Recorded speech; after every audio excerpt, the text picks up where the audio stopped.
Matud pa ni Jobert Pombo nga bahala kuno og mahugmo og mabugto ang tulay sa luway basta ang iyang relasyon dili mabugto og dili mahugmo.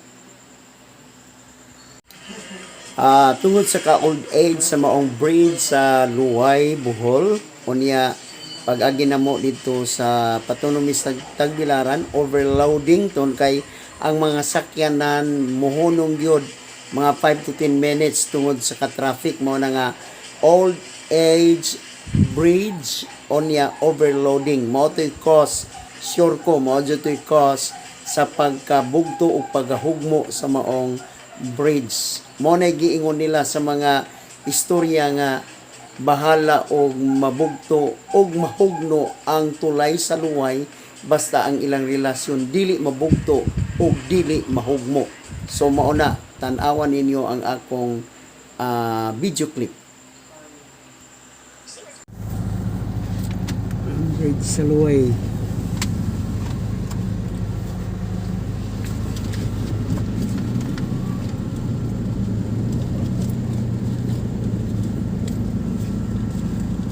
Bridge sa luway. Di baguhan sa pikas.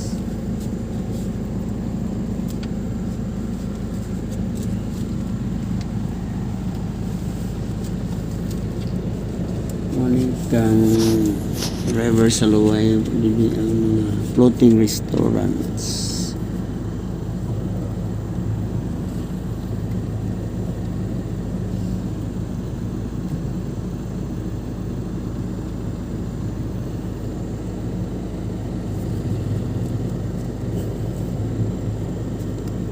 Luway River floating restaurants.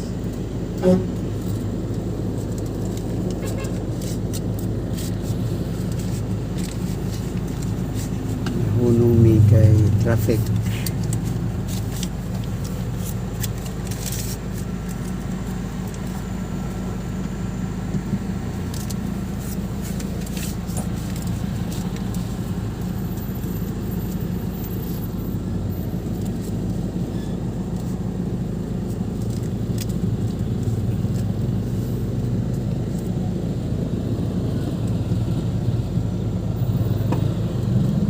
Na patunong sa lubok na dini ang floating restaurant.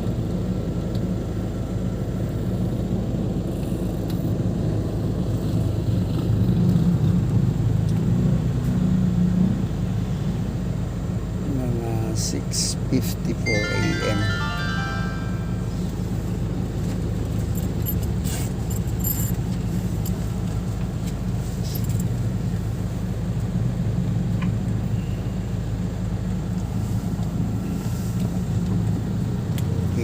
Karga na po din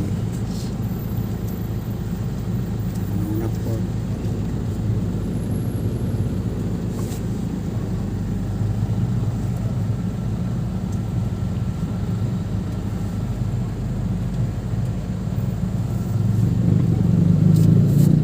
So luoy gyud ang kahimtang karon sa bridge sa luway, labi na ang mga tawo in taon nga naapil sa maong pagkahugmo sa bridge nga naa sila sa ilang sakyanan, labi na kadtong mga automatic nga mga sakyanan. So saan na lang og dili nila maabli ang maong sakyanan.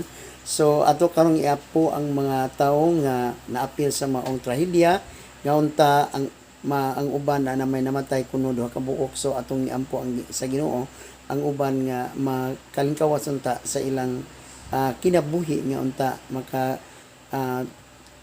makatunga sila sa maong kalsada aron nga makapadayon sila sa pag-uban sa ilang mahal nga kinabuhi. So prayers for the people na naapil sa maong trahedya.